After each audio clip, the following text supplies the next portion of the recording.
नमस्ते। आज हम पढ़ने जाएंगे सूरदास का भक्ति वर्णन। सूरदासिंदे भक्ति विवरणम। सूरदास कृष्ण भक्ति साहित्य के कवियों में सर्व प्रमुख है। सूरसागर उनके सर्वश्रेष्ठ रचना मानी जाती है।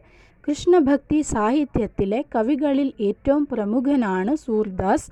അദ്ദേഹത്തിൻ്റെ ഏറ്റവും മികച്ച സൃഷ്ടിയായി സുർസാഗർ കണക്കാക്കപ്പെടുന്നു. സുർസാഗർ മേ ഭഗവത് കി കഥാ ഹെ. സുർസാഗറിൽ ഭഗവതിൻ്റെ ഒരു കഥയുണ്ട്. സൂർദാസ് का ആരാധ്യ ദേവ് ഭഗവാൻ കൃഷ്ണ थे. സൂർദാസിൻ്റെ ദൈവനായിരുന്നു ശ്രീകൃഷ്ണൻ. सूरदास को हिंदी साहित्य आकाश का सूर्य माना जाता है. ഹിന്ദി സാഹിത്യത്തിൽ സൂർദാസ് ആകാശത്തിലെ സൂര്യനായി കണക്കാക്കപ്പെടുന്നു. इसका कारण यह है कि सूरदास जहाँ भक्त, त्यागी, वैरागी तथा संत थे, वहीं वे उत्कृष्टतम काव्य प्रतिभा के धनी थे. സൂർദാസ് ഒരു ഭക്തനും ഋഷിയും സന്യാസിയും ആയിരുന്നപ്പോൾ തന്നെ ഏറ്റവും മികച്ച കാവ്യപ്രതിഭയാൽ സമ്പന്നനായിരുന്നു എന്നതാണ് ഇതിന് കാരണം. വേ അന്ധേ थे, ഉൻകെ ലൗകിക് ചക്ഷു ബന്ദ് थे. അവൻ അന്ധനായിരുന്നു, അവൻ്റെ താൽക്കാലിക കണ്ണുകൾ അടഞ്ഞിരുന്നു. പരന്തു പ്രജ്ഞാചക്ഷു ഖുലേ ഹുവേ थे, പക്ഷേ പ്രജ്ഞയുടെ കണ്ണുകൾ തുറന്നിരുന്നു. इसलिए उनके अंतर मन की पावन भक्ति धारा मंदाकिनी की भांति कलकल करके फूट पड़ी थी, जिसने समस्त सहृदय समुदाय को रस सिद्ध कर दिया. അതുകൊണ്ട് തന്നെ മന്ദാകിനിയെപ്പോലെ അവരുടെ ഉള്ളിലെ മനസ്സിൻ്റെ ശുദ്ധമായ ഭക്തിധാര കാലാകാലങ്ങളിൽ ഹൃദയമുള്ള സമൂഹത്തിൻ്റെ മുഴുവൻ അഭിരുചി തെളിക്കുന്ന ഒരു വിളർപ്പ് ഉണ്ടായിരുന്നു. उन्होंने काव्य लिखा नहीं था, बल्कि उनके मुखारविंद से स्वतः मंदार पुष्पों की भांति श्री कृष्ण की लीला का गान करते हुए पद जड़ने लगे थे, और वे पदरूपी रसामृत बिंदु एकत्र होकर सागर ही नहीं काव्य रस का महासागर बन गए, जो सुरसागर के नाम से जाना जाता है. അവൻ കവിത എഴുതിയതല്ല, വായിൽ നിന്ന് മന്ദർ പുഷ്പങ്ങൾ പോലെ ശ്രീകൃഷ്ണൻ്റെ ലീല പാടുമ്പോൾ വരികൾ വീഴാൻ തുടങ്ങി. പദരൂപത്തിൻ്റെ രൂസാമൃത ബിന്ദു ശേഖരിച്ച് സമുദ്രം മാത്രമല്ല, കാവ്യരസത്തിൻ്റെ സമുദ്രവും सूरसागर എന്നാണ് അറിയപ്പെടുന്നത്. सूरदास ने सूरसागर में आदि से अंत तक श्री कृष्ण की पावन लीलाओं का गान किया है. സൂർസാഗറിൽ തുടക്കം മുതൽ ഒടുക്കം വരെ ശ്രീകൃഷ്ണൻ്റെ വിശുദ്ധ വിനോദങ്ങൾ सूरदास പാടിയിട്ടുണ്ട്. सूरसागर एक प्रकार से श्रीमद् भगवत का ही अनुवाद है. ഒരു തരത്തിൽ ശ്രീമദ് ഭഗവതിൻ്റെ വിവർത്തനമാണ് सूरसागर. इसमें सरल, सरस, मधुर और पौड व्रजभाषा का प्रयोग किया है. ഇതിൽ ലളിതം, മധുരവും പക്വതയുമുള്ള വ്രജഭാഷയാണ് ഉപയോഗിച്ചിരിക്കുന്നത്. विषय, भाव, भाषा, शैली आदि सभी दृष्टियों में यह उत्कृष्टतम काव्य रचना है. വിഷയം, വികാരം, ഭാഷാശൈലി തുടങ്ങി എല്ലാ അർത്ഥത്തിലും മികച്ച കവിതാ രചനയാണിത്. ये हिंदी साहित्य की अमूल्य निधि है. ഇത് ഹിന്ദി സാഹിത്യത്തിൻ്റെ അമൂല്യ നിധിയാണ്. साथ ही आकार, प्रकार और काव्यात्मक गरिमा की दृष्टि से सूरसागर एक महाकाव्य है और महात्मा सूरदास एक महान कवि है. കൂടാതെ വലിപ്പവും കാവ്യ മഹത്വവും കണക്കിലെടുക്കുമ്പോൾ सूरसागर ഒരു ഇതിഹാസമാണ്. महात्मा सूरदास ഒരു महाकविയാണ്.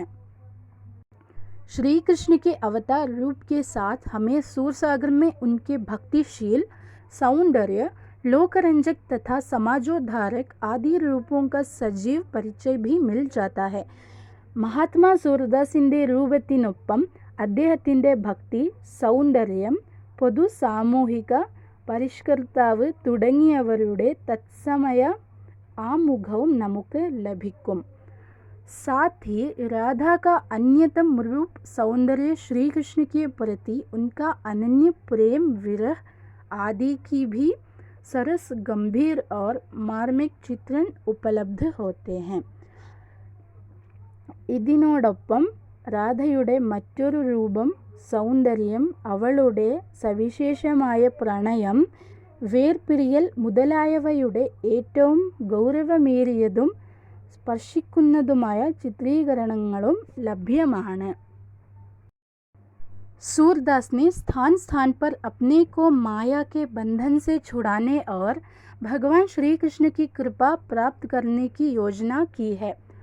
മായയുടെ ബന്ധനത്തിൽ നിന്ന് സ്വയം മോചിതനാക്കാനും ശ്രീകൃഷ്ണ ഭഗവാന്റെ അനുഗ്രഹം നേടാനും സൂരദാസ് ഓരോ സ്ഥലത്തും പദ്ധതിയിട്ടിട്ടുണ്ട്. वे भगवान की कृपा के प्रवाह में बहना चाहते हैं. ദൈവകൃപയുടെ ഒഴുക്കിൽ ഒഴുകാൻ അവർ ആഗ്രഹിക്കുന്നു.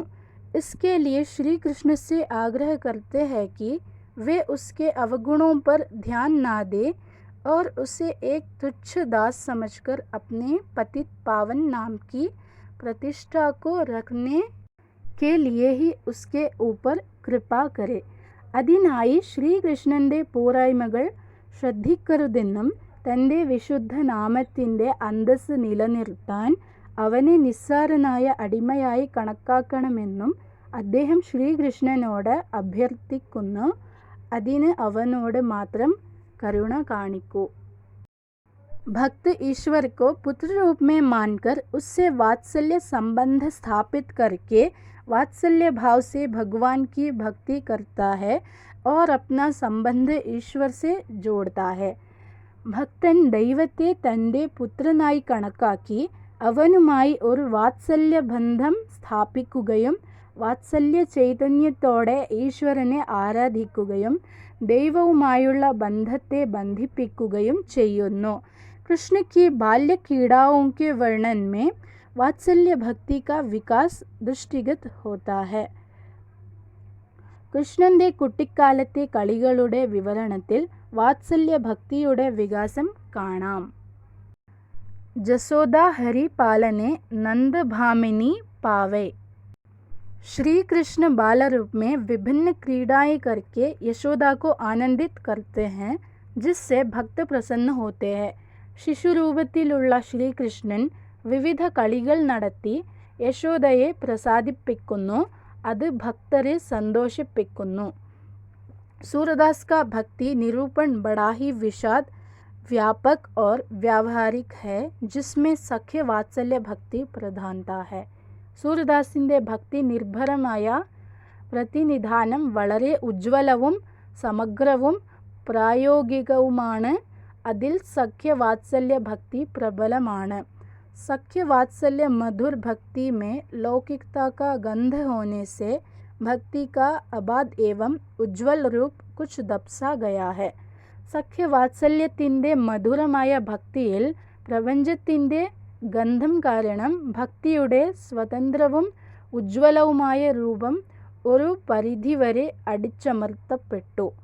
फिर भी सूर्य की भक्ति के सभी रूप अत्यंत प्रभावशाली और उपयोगी है. എങ്കിലും സൂർദാസിനോടുള്ള ഭക്തിയുടെ എല്ലാ രൂപങ്ങളും വളരെ ഫലപ്രദവും ഉപയോഗപ്രദവുമാണ്.